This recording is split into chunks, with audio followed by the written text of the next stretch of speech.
welcome everyone. Welcome to another Ascending Tribe podcast. We have decided to do an impromptu chat with allegedly Dave here. I think a lot of you know who allegedly Dave is. I don't need to introduce you or ask. I mean, you can if you like. Would you like to introduce yourself, Dave? Hello, I'm allegedly Dave. I think everyone knows allegedly Dave at this point. So yeah, why have we come on? Right, we are hosting an event together. Dave is going to be talking on the 16th of November. We have a beautiful venue set in Northwest London. I think it's NW1 is the postcode. I will double check that. I can't remember, but it's an incredible, you've remembered, yeah, it's incredible. So it's an incredible talk. This is a talk that you haven't done before, or it's based off of an extended one. Is that correct? Yeah. Okay, so what's been happening is it turns out that the talks, the last few talks I've been giving have been a series. And as I've written one talk, as I'm giving that talk, more information starts coming to me. And, after about the third or fourth time I give the talk, I've amassed so much more information that I've been able to spin that off into another talk. And then as soon as I start giving that one out, there's another one. More information. So unfortunately, I mean, there's the downside is that anyone who's been to the series of talks, they'll get kind of, they'll get what they've already heard, but it's skewed in a different direction. So one of them is the first one's talking about how the world is and how we navigate this world, and then it kind of morphed into how this world got created, and then that morphed into essentially the powers that we have, our role in this world. And this last one has morphed into, essentially, it ends up with telling you where the Most High came from. Wow. And what our true role in the whole cosmic scheme of things. So technically, a lot of people that have been to your previous talks wouldn't have heard that part, though. No, and it's now. I think I did a video just recently, and somebody said, "Oh, your talks, cover the same material." Yes, but it's like there's so much information there, you can sort of cut through it at different angles, right? And so yeah, when I spoke about one thing on one talk, yeah, I'm covering the same material, but I'm taking a particular cut through it. Right.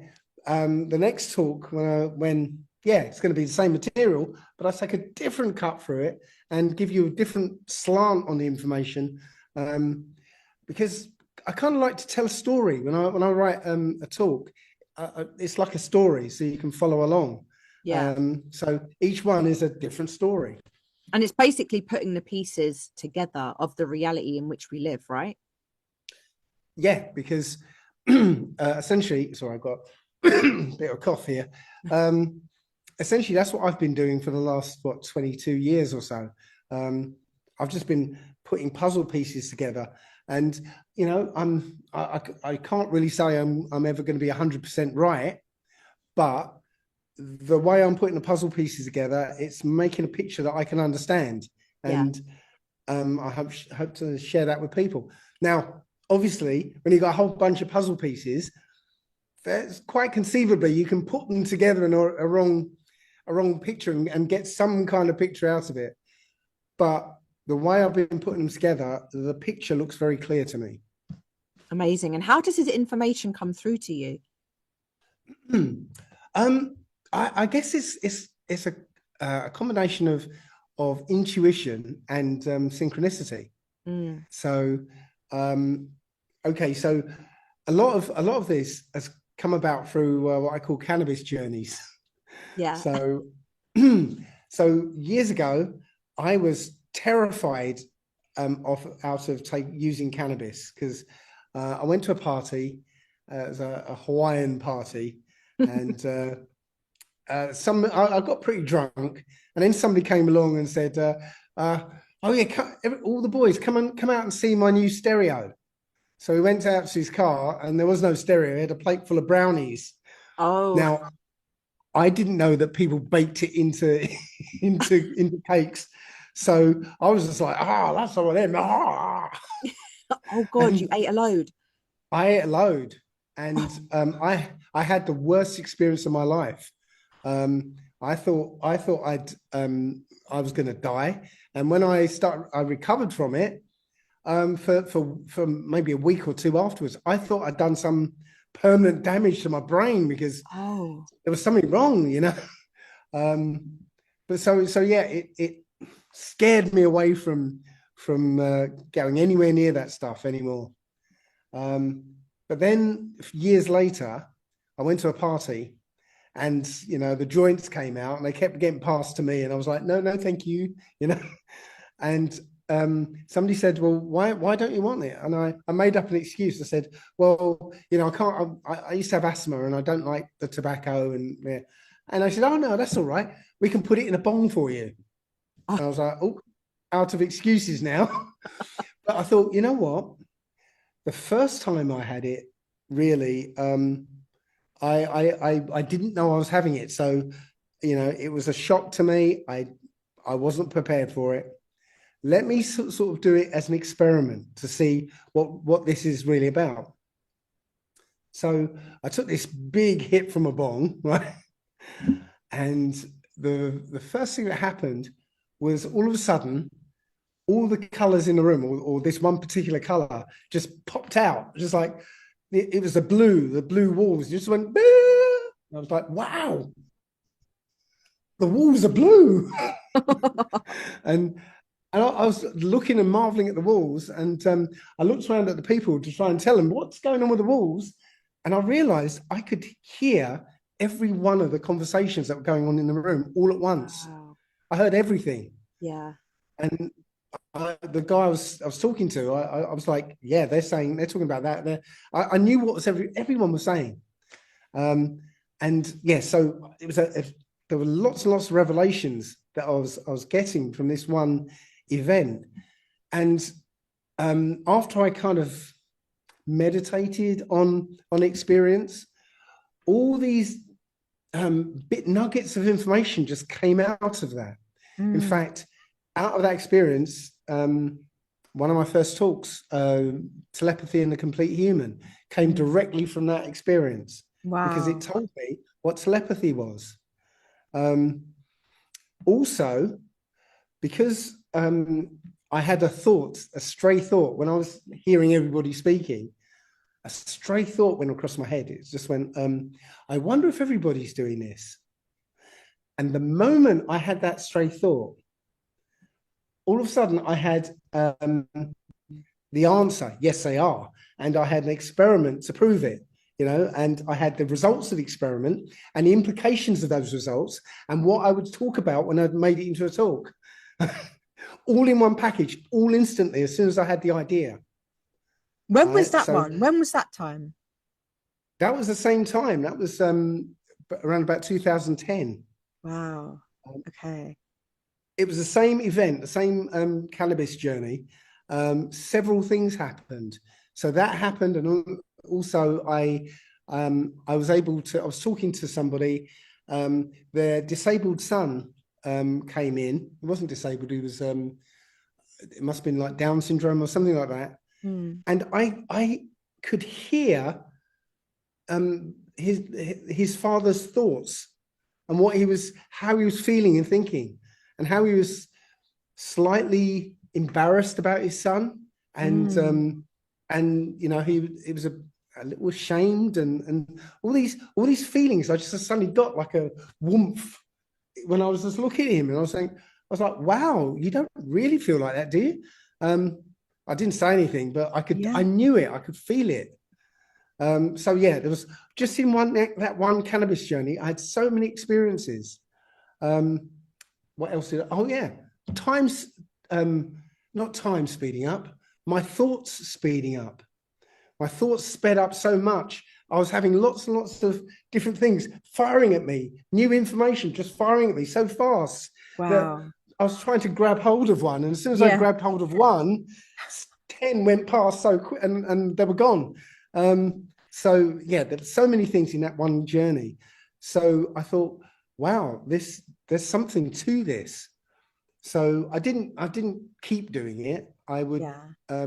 let some time go by, maybe a year or so, and let what happened to me kind of percolate and start to make sense in my conscious mind. And then I'd go on a second cannabis journey, maybe a year or a year and a half later, and then I'd get more information on a different subject. So I guess they form the basis, which I now know in hindsight, they form the basis of my understandings now. And so when I'm looking at and sort of looking at one of these nuggets of information, as I start concentrating on that nugget, that's when information would come to me. You know, it could be as crazy as somebody walking past and just giving me the answer, you know. Wow. And then I would, then I would look at a book or look at some books and find, or a book would come to me and it would confirm what I understood about the experience I had. Oh, I love that. I've had experiences like that.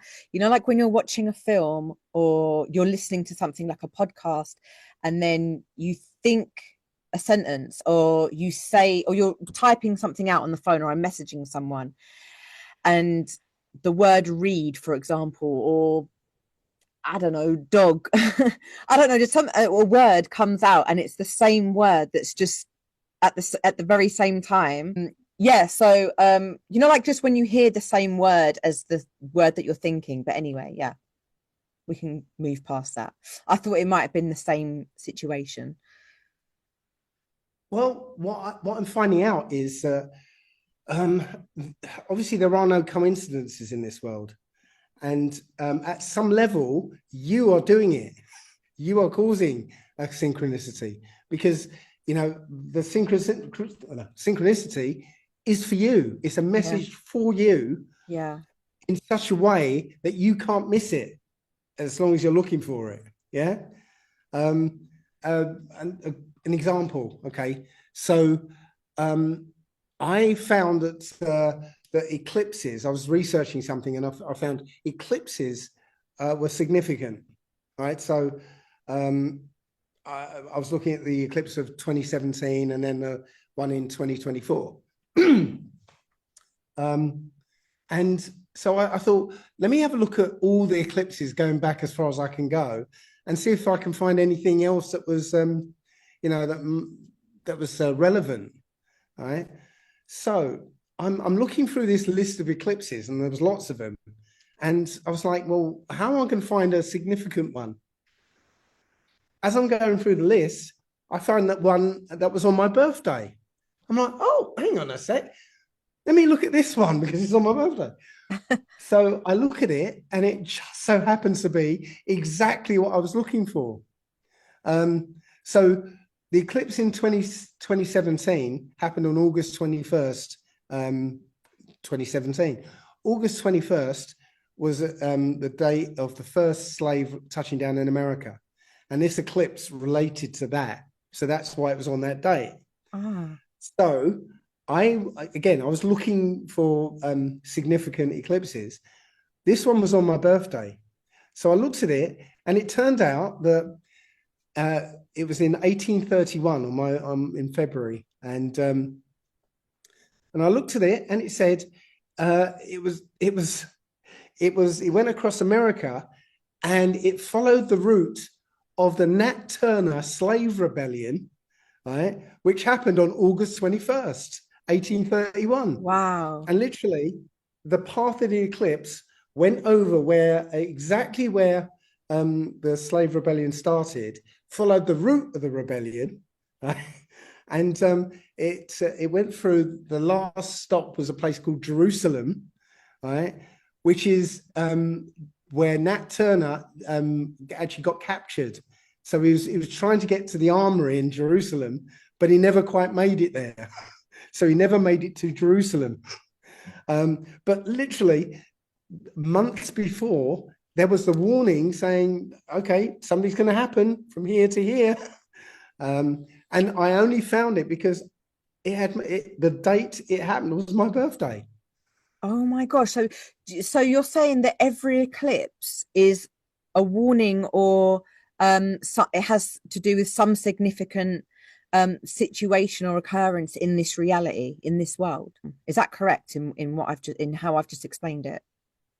According to the Old Testament, yes. The sun, moon, and stars are for signs and seasons. So we know the seasons, but yes, events in the sun, moon, and stars are signs. And an eclipse, I believe, is a warning, and they've always been taken as warnings throughout history. Oh wow. These days, it's entertainment now, but 1,000 years ago, you saw an eclipse, you'd run because something was coming.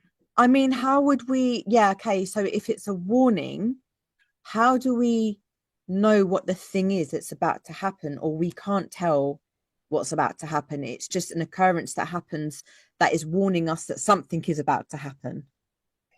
Yeah, that's pretty much it. It's just something dire is coming. Oh My gosh. son actually found one. There was an eclipse in 1619, right? In Central Africa. So just before the start of the transatlantic slave trade, an eclipse went across the center of Africa. Right? Several months before. I can't remember, I think it was May. So yeah, just before, just to say something's coming, guys. You know. Wow. So, oh gosh, that is so fascinating to me. So basically, you could actually, if we wanted to and spend enough time looking, but we could actually find what each eclipse meant or means. Probably. Again, I was searching for something in particular, Yeah. and again, I got the synchronicity to point me to something that was relevant to what I was looking for. And as I said, you're doing this. So if you're searching for something, it's just for something, Yeah. and you're searching for something out of like a box of 1,000 different things, you'll find that there's something relevant to you, specifically to you, that will point you to one particular one, and you go, "All right, oh, this is exactly what I'm looking for." So is it a little bit like, have you seen the film Interstellar? Yeah, Okay. And the part where he is behind the bookshelf and he's knocking, but he's obviously in a different time realm. And he's knocking to his daughter, he's knocking to himself, he's knocking to himself, not his daughter. That was it. I always think of this whenever I have synchronicities or deep synchronicities like this. I always think, oh my God, is that me in a different realm guiding myself? yes, Wow. um, I always and had that feeling. Yeah, man. so in a similar vein, um, when I'm speaking, I was helping people with depression and stuff, Yeah, and um, I get them to realize that the source of their depression is usually a childhood trauma. So something that happened to them, say, when they're 8 years old. yeah, Okay. And if they can identify that what that trauma is, I get them to imagine themselves standing. So imagine themselves as an 8-year-old standing in front of them. Okay. And sort of complaining about what they're suffering from. yeah, And you, as the adult, teaching that 8-year-old, what the real story was. Yeah. So an yeah, 8-year-old has an 8-year-old's mentality and didn't understand the trauma, yeah, but was traumatized by it anyway. But as an adult, you've got the adult perspective now, and you know what to say to that 8-year-old, right? yeah. But here's the thing: when you in that process of imagining yourself as an 8-year-old, that is you directly connecting to you as an 8-year-old in the now, right? And so your words, you know, are actually that voice talking to an 8-year-old, that voice that in your head goes, don't do that, Dave. That's all right. Don't, it's okay. It's not like that, Yeah. Um, or don't go that way, go this way. Yeah. You are the voice of your higher self because you Wow. in the future is your higher self because your consciousness is higher, is at a greater level than when you were 8 years old. Yeah, of So you course. become that voice in that child's head. Oh, I love that perspective. It makes so much sense to me. So, speaking about this event that we're doing together on the 16th of November, how can this event help people in their day-to-day life? Well, first of all, it makes you realize that this is an amazing game that we're playing. Yeah. It's you don't have to take this seriously because it is a game, and you are the one who's writing the game as well. Because I'm seeing people who are again depressed, suicidal, Mm. scared, whatever. None of it, none of it is relevant. Yeah, you don't have to be scared or upset or depressed because everything that's happening out here is a game, right? And um, games have to be or have to have some adversity to it. It can't be, just skipping through the meadow all day because where's the fun in that? Where's the interest Yeah. in that? How do you grow from that? Yeah, there Okay. has to be adversity. Yeah. Um, when I was married back in America, me and my wife used to play this video game, Crash Bandicoot, right? Oh, I used to love that game. I used to play that. So we used to play it all the time, and there was one time we got to this massive chasm, right? And we tried everything. We're like double jumping and trying to bounce off the walls and all sorts of things, and we kept falling down this chasm, yeah. And after a few days, I was with the controller, and I don't not playing this game again, right? And my son picked up the controller, uh, and he jumped on a hidden brick that we didn't see on the wall and ran across the wall and got across. We're like, oh. The point is that the game designer wouldn't put in the middle of the game an impassable obstacle Yeah. because the game would end right there, even though there's more game to play. Yeah. Yeah, that it is not ever going to be impassable. Yeah, the trick is okay. Find the trick because I didn't see the little brick that my son saw, right? Yeah. But because I wasn't observant enough. But there's always going to be a way out of any situation, right? Yeah. No matter how dire it is, right? No matter how. Oh, your sound has gone. Your sound just went Oh, for a second. Say that. Oh, it's back. It's back. Say that oh last no, sentence again. yeah, that's me and my bloody microphone. Um, I was going to say, I said that there's always going to be a way around whatever obstacle there is. Okay. Yeah. I in one of my earlier talks, I mentioned a film called The Game, Yeah. and there was a guy, Michael Douglas, got stuck in the back of he got given a window winder in halfway through the film, and he was like, "What the hell is this?" And he put it in his pocket and forgot about it. And later on, he ended up in the back of a taxi, and he got locked in the back of this taxi. The taxi driver jumped out, and the taxi went, over a quay into the water, and that was it. He's locked in the back of this taxi. He was going to drown. There's no way out, and he's panicking, and all of a sudden he stops and goes, "It's a game. It's a game." And then he remembers he's got a window winder in his pocket, and it just so happened to fit over the little window winder handle thing. And he opens the window and swims out. Right? I feel like That I've seen that film. Yeah. I feel like I've seen that film. Yeah. yeah. So literally, and I keep saying, there's always going to be a window winder. Yeah. Yeah. Yeah. Yeah. If you treat this like a game, right, you'll find the window winder. If you panic and see this as serious and Yeah. deadly serious, you're going to miss it. You're going to be too scared to So look. I feel like that I am coming to that realization.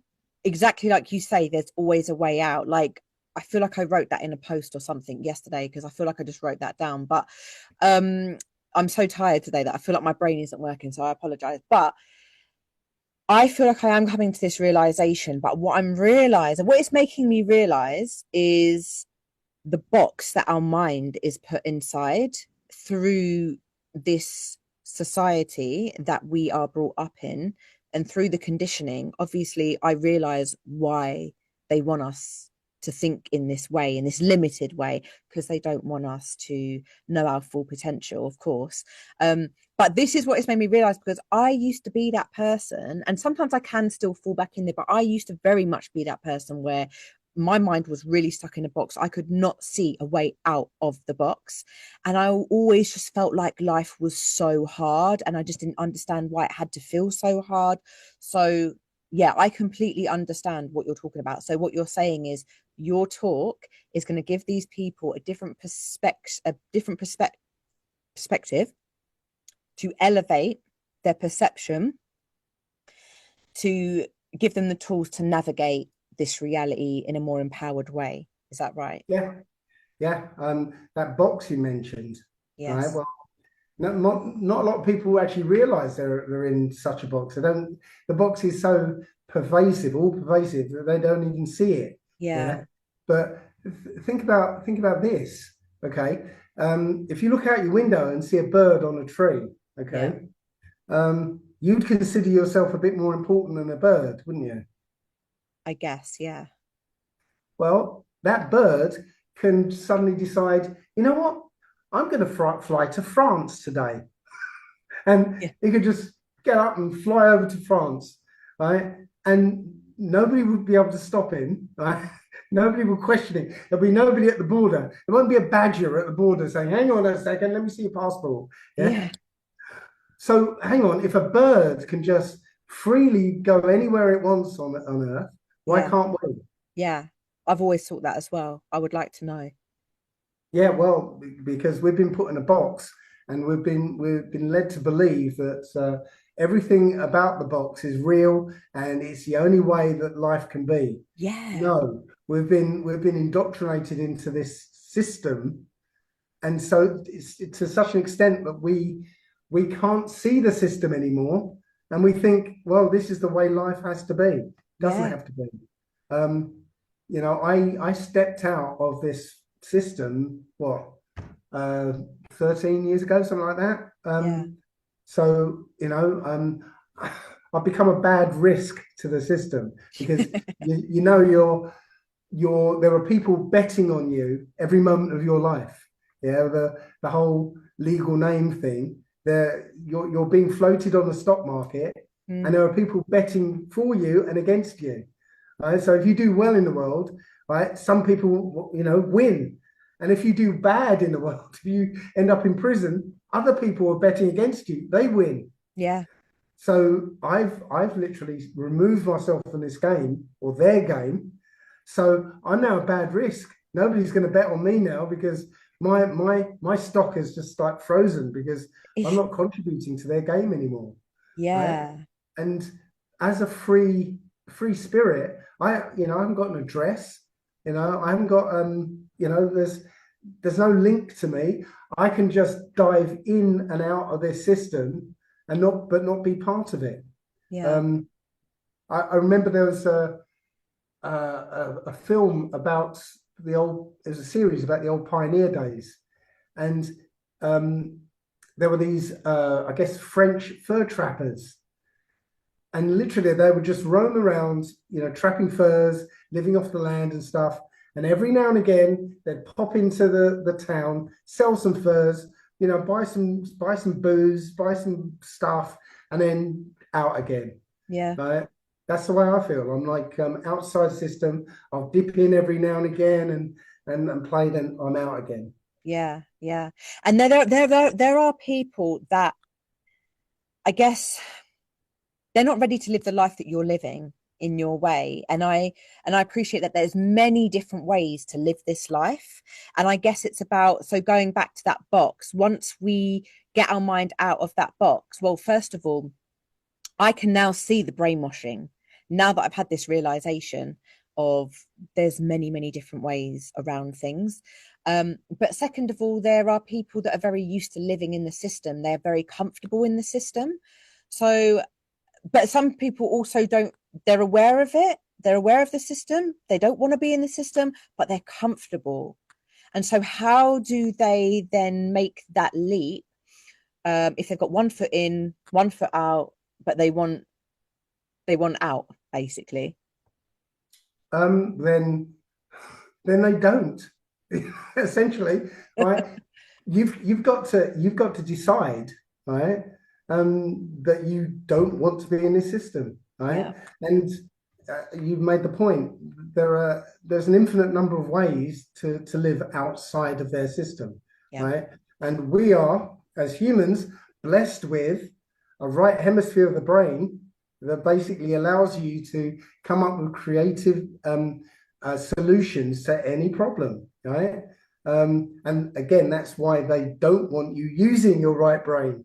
That's why the education system is about, programming the left and keeping you in the left brain, yeah, right? If you start playing around in your right brain, you can come up with solutions, yeah, right? So, and that's it. If you had a whole population of people going their own way, right? You can't be governed. And you've got to ask, why do we need to be governed, yeah, right? What is this progress thing that we're supposed to be going towards? Yeah, what is this? It's not a benefit to us.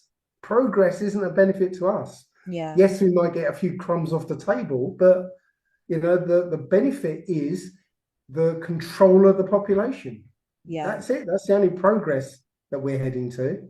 And Um, do we know of any time that humanity has ever not been governed? yes. Well, before um, before colonialism in Africa, Yeah, there were over 100 very advanced cities in Africa. yeah, Timbuktu was one of them. You know, mm, it- right now Timbuktu in our heads is desolation out in the middle of nowhere, nothing. Yeah, yeah, no. Timbuktu had universities, and it was a massive city, which was way more advanced than the other city. And there was about 100 of these cities around Africa.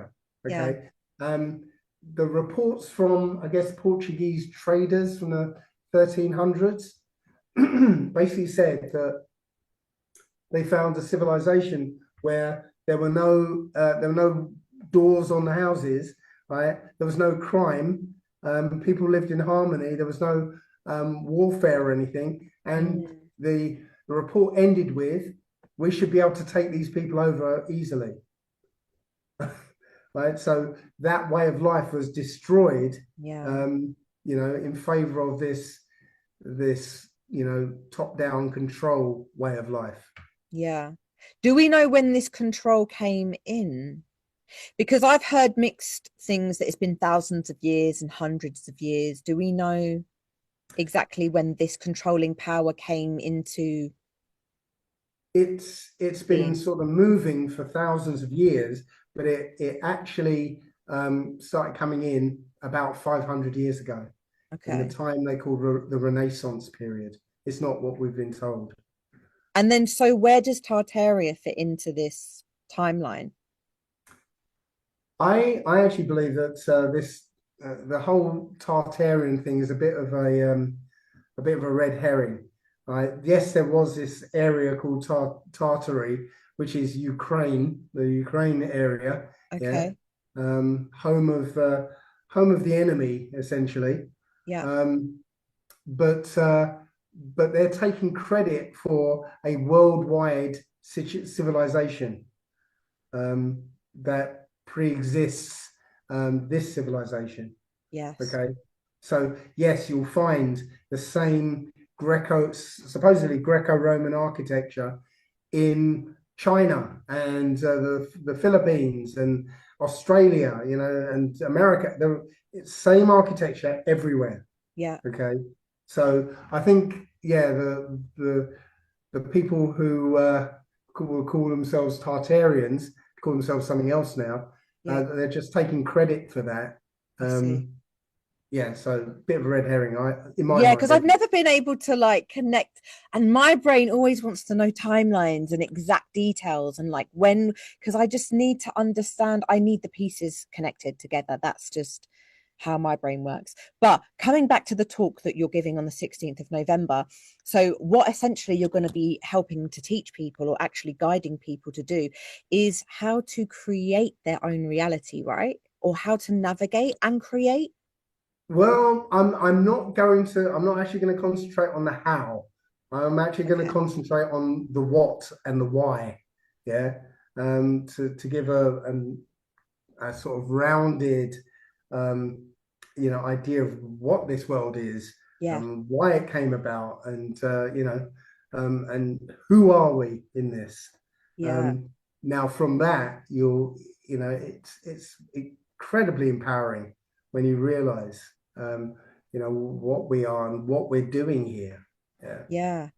I mean, knowledge is basically what expands our minds. And with having expanded minds, we're able to elevate our perceptions on how we can see reality. And that in itself is the very thing that empowers us or makes us feel empowered when we can see, for example, when I was talking about, I keep going back to when my mind was in a box because I can so see where I was at that time.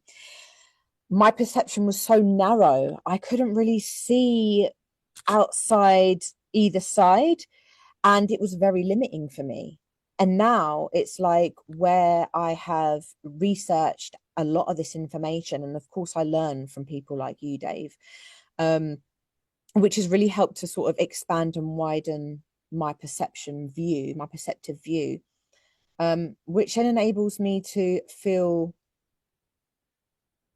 like I am, I guess, I don't know if control is the right word, but more in control of my reality than anyone else. And I do appreciate there are a lot of things that we can't control in this reality. Um, so would you say anything? Like we can't control anything, or No, I'm saying you control everything. we control everything? Okay, so tell That's me more. Tell me more. that's the point. Well, Can you expand on that point?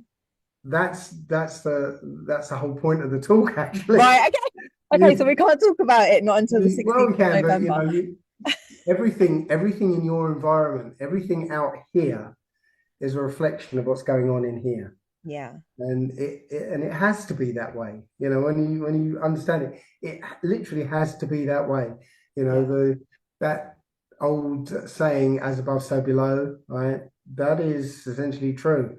You exist at all levels of this, but you're only aware of yourself in the third dimension. At this level, your focus is here right now, yeah, but eventually your focus is going to shift. Um, Now, we're not talking about the new age, ascension, airy fairy ascension stuff. yeah. No, I'm talking about, when I say raise one's consciousness, I'm saying you understand more and you accept new concepts, right? And that raises your awareness, right? So that you can put everything you already know into context, into Yeah. a more a wider context, right? So it's And about then you're leveling ready. up, like a Yes, game, leveling up. Once we yeah, can take higher levels of intellect or higher levels of knowledge, we can then go to the next level of the game as such. that's essentially it. And I'm suggesting that we once existed as one-dimensional beings, right? That's hard to comprehend. Yeah, well, it's no, we can comprehend that. If you imagine if the universe is a line, okay? Okay. Yeah. And so if the whole universe is just a line, Yeah. okay? Now we are points on that line. Yeah. Our life is very restricted, right? So you could think of it as cells on in an artery. Yeah, so they're in a line, and maybe they can move left or right. But they can't go Uh, up, down, side, yeah, they can't, diagonal. but they're literally constrained to movement in one plane, Yeah, right? And so they can have an existence, with those constraints. yeah, Then we moved up to the second dimension, right? A flat plane.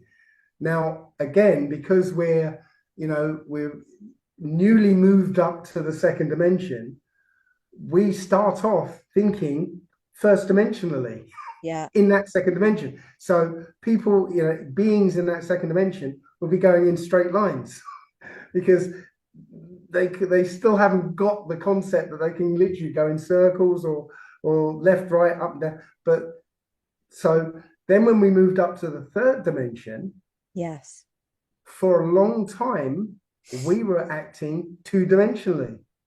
We didn't have the real concept of, adding height. It's yeah, only recently that maybe not recently, but we started to fly. yeah, So added a third dimension or have really tall buildings. yeah, So if we were meeting together, meeting somewhere, I'd say, "I'll meet me on the corner. Meet me at the building on the corner of Palace Road and Fifth Avenue." Yeah, yeah, right. Well, that's two-dimensional thinking. The third dimension is, "I'll meet you on the fifth floor." yes, yeah, So yeah, yeah, now, so before we had skyscrapers, that we were thinking two-dimensionally, and now we've got to the point where we're mastering the third dimension now. yes, And when we move up to the fourth dimension, now the conception I've got is that film Lucy. Did you ever see yeah, the film Lucy? yeah, Right. Interestingly, in Lucy, when her mind got to 100% and she realized she could teleport to different places, you'll notice that instead of just disappearing in one place and appearing in another, yeah, she zipped in a straight line. yes, That's three-dimensional thinking, that she has to go across distance. As her consciousness evolves, she'll realize she doesn't have to traverse that space. She can just disappear here and appear there.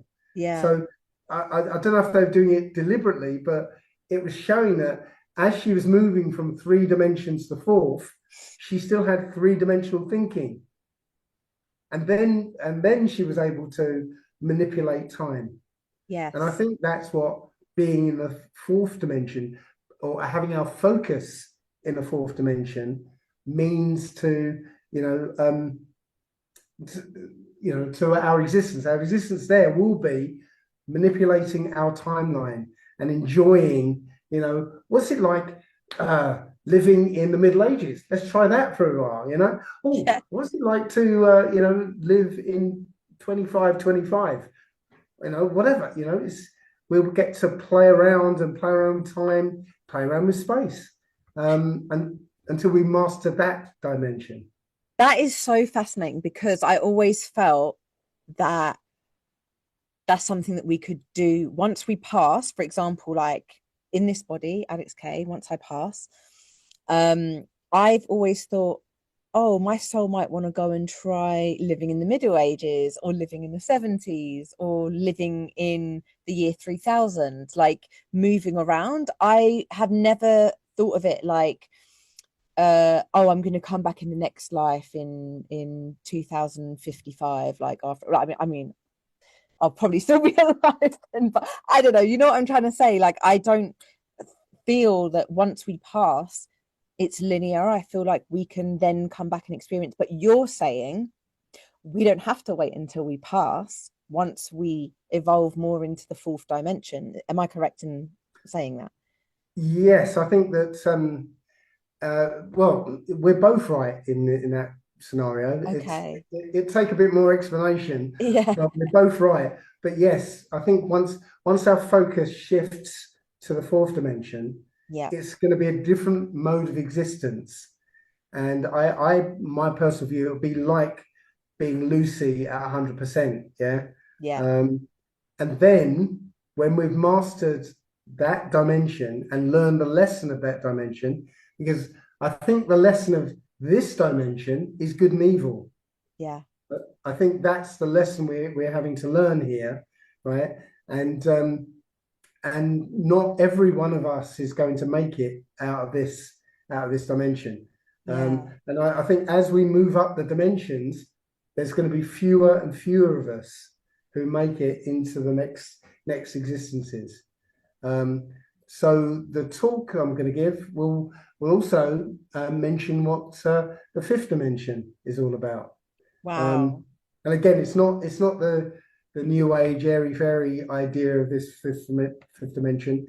It's a natural progression of our understanding of the dimension so far. I see. Okay. This is incredible. This is so, so exciting. Okay, so just to wrap it up, we're going to be at this venue in London, which I'll have to disclose nearer the time.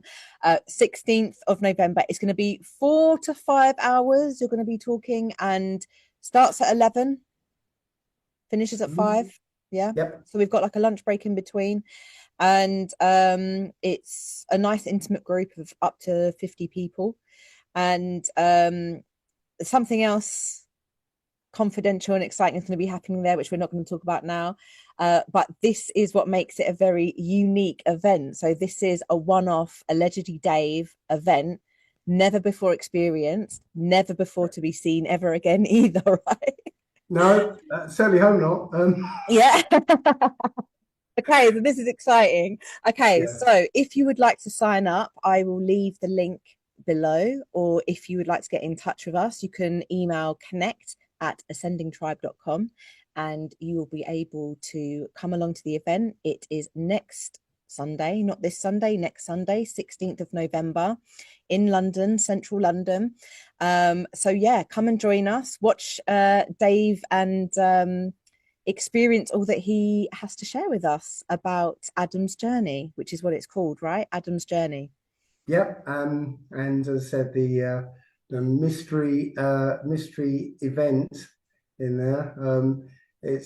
I think it's going to be exciting and nerve-wracking and well, I think wonderful. But we'll see.